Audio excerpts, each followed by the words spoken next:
Hello दोस्तों, स्वागत है आपका स्टडी नासिक चैनल पे। आशा है आप सभी ठीक होंगे।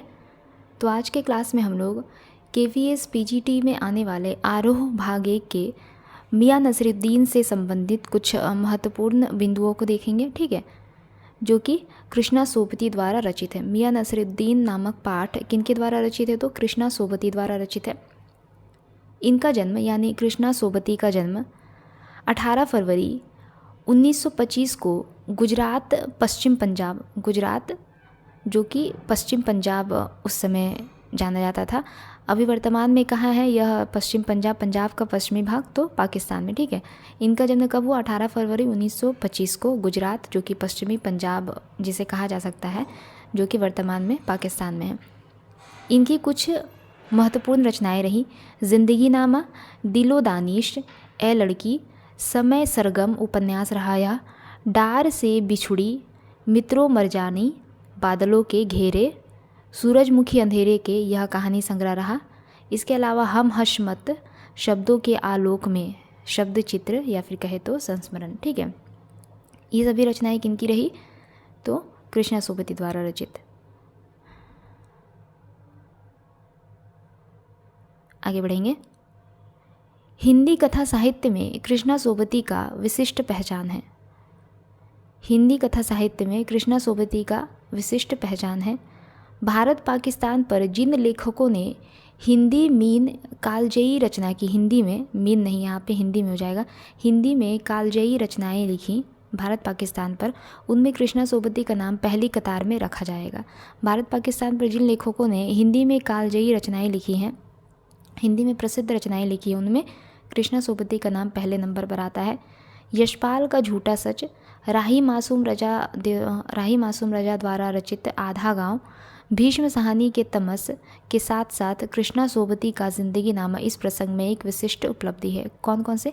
यशपाल का झूठा सच, राही मासूम रजा के आधा गांव, भीष्म साहनी द्वारा रचित तमस और साथ ही साथ कृष्णा सोबती द्वारा रचित जिंदगी नामा इस प्रसंग में एक बहुत ही बड़ी उपलब्धि रही।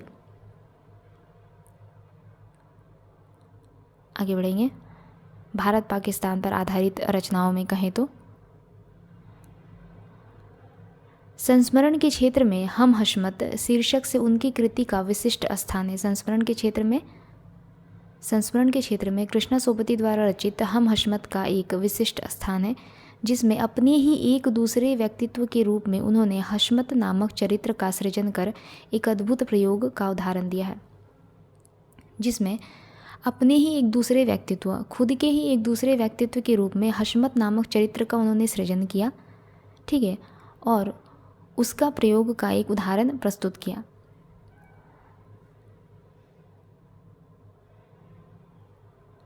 आगे बढ़ेंगे।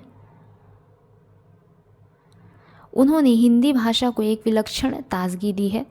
संस्कृत निष्ठ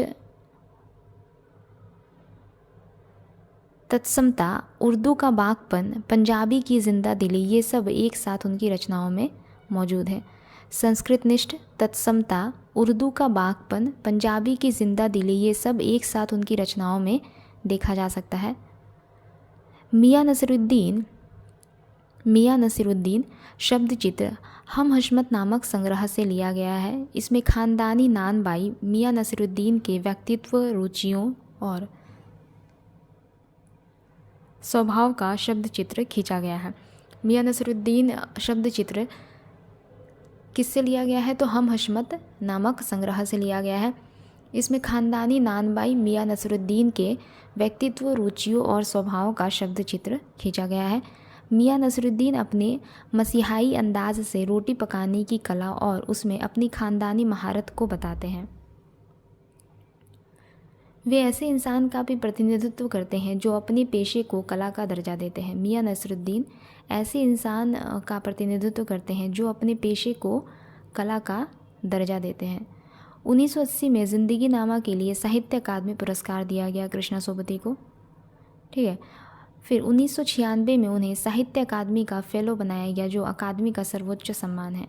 1996 में कृष्णा सोबती को साहित्य अकादमी का फेलो बनाया गया, जो अकादमी का सर्वोच्च सम्मान माना जाता है। 2017 में इन्हें 53वां भारतीय साहित्य का सर्वोच्च सम्मान ज्ञानपीठ पुरस्कार से सम्मानित किया गया।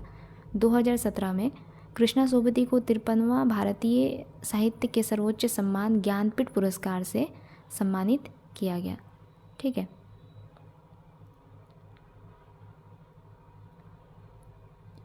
आगे है, ये मुख्यतः कहानी लेखिका है। इनकी कहानियाँ बादलों के घेरे नामक संग्रह में संकलित है। ये मुख्यतः कहानी लेखिका रही। इनकी कहानियाँ किस संग्रह में संकलित है? तो बादलों के घेरे नामक संग्रह में संकलित है। इसके अलावा ए लड़की, डार से बिछुड़ी हो जाएगा यहाँ पे, यारों के यार, तीन पहाड़ जैसी कथा कृतियाँ अपनी इस विशिष्ट आकार प्रकार के कारण उपन्यास के रूप में भी प्रकाशित हैं। इन रचनाओं को उपन्यास की भी संज्ञा दी गई है। इनका निधन कब हुआ? तो 25 जनवरी 2019 को कृष्णा सोबती का निधन हो जाता है। आगे है, इनके द्वारा रचित आख्यान बुद्ध का कमंडल लद्दाख है। इनके द्वारा रचित यात्रा आख्यान के बारे में अगर पूछे तो क्या है?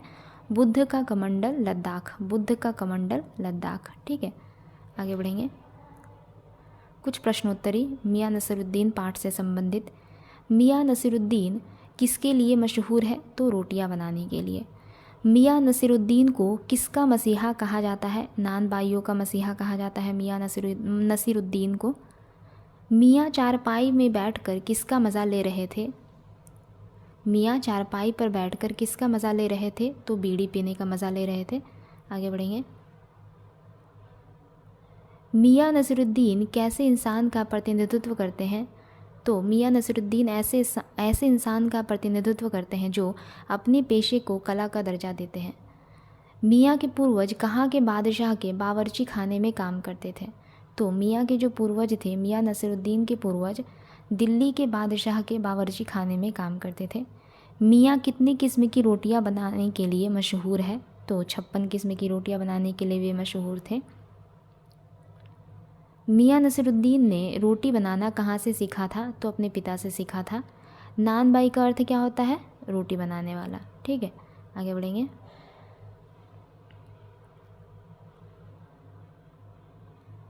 एक कहावत के अनुसार खानदानी नान बाई कहाँ रोटी पका सकता है? तो कुएं में भी रोटी पका सकता है खानदानी नान बाई। एक कहावत के अनुसार रोटी बनाने में इतने ज़्यादा सक्षम होते हैं कि वे कुएं में भी रोटी बना सकते हैं, ऐसा एक कहावत है। ठीक है, तुनकी पापड़ कैसी होती है? महीन। तुनकी पापड़ कैसी होती है? महीन। पाठ के अनुसार तालीम की क्या बड़ी चीज़ होती है? 11 नंबर जो प्रश्न है इसे हम स्किप करेंगे। ठीक है, आगे है, मियाँ के पूर्वज बादशाह के यहाँ क्या काम करते थे? मियाँ के पूर्वज, मियाँ नसीरुद्दीन के पूर्वज बादशाह के यहाँ क्या काम करते थे? नान बाई का, यानी रोटी पकाने का। इनमें से कौन सी रोटी भट्टी पर नहीं पकाई जाती है? निम्न में से कौन सी रोटी भट्टी पर नहीं पकाई जाती है? तो रुमाली रोटी भट्टी पर नहीं पकाई जाती है। मियाँ नसीरुद्दीन अखबार छापने वाले और पढ़ने वालों को क्या समझते थे? निठल्ला। मियाँ नसीरुद्दीन अखबार छापने वाले और पढ़ने वालों को क्या समझते थे? तो निठल्ला। पाठ में लेखिका ने नसीरुद्दीन को क्या नाम दिया? पाठ में लेखिका ने नसीरुद्दीन को शाही नान बाई का नाम दिया। मियाँ के वालिद किस नाम से मशहूर थे? तो शाही नान बाई गढ़ैया वाले के नाम से मशहूर थे। मियाँ नसीरुद्दीन के वालिद शाही नान बाई गढ़ैया वाले के नाम से मशहूर थे। बस, तो आज का यह हमारा अंतिम प्रश्न रहा, यहीं तक इसे रखते हैं। मियाँ नसीरुद्दीन नामक पाठ से संबंधित जो भी इम्पॉर्टेंट पॉइंट्स या फिर इसके रचनाकार से संबंधित जो भी इम्पॉर्टेंट पॉइंट्स मुझे मिल सकते थे, मैंने यहाँ पे आप लोगों को बताया है। इसके अलावा अगर और भी कुछ मिलेगा तो आगे की क्लास में लेकर आऊँगी। ठीक है, तो अगर अच्छा लगे तो लाइक शेयर सब्सक्राइब ज़रूर कीजिएगा। धन्यवाद। अगले क्लास में जल्दी मिलेंगे।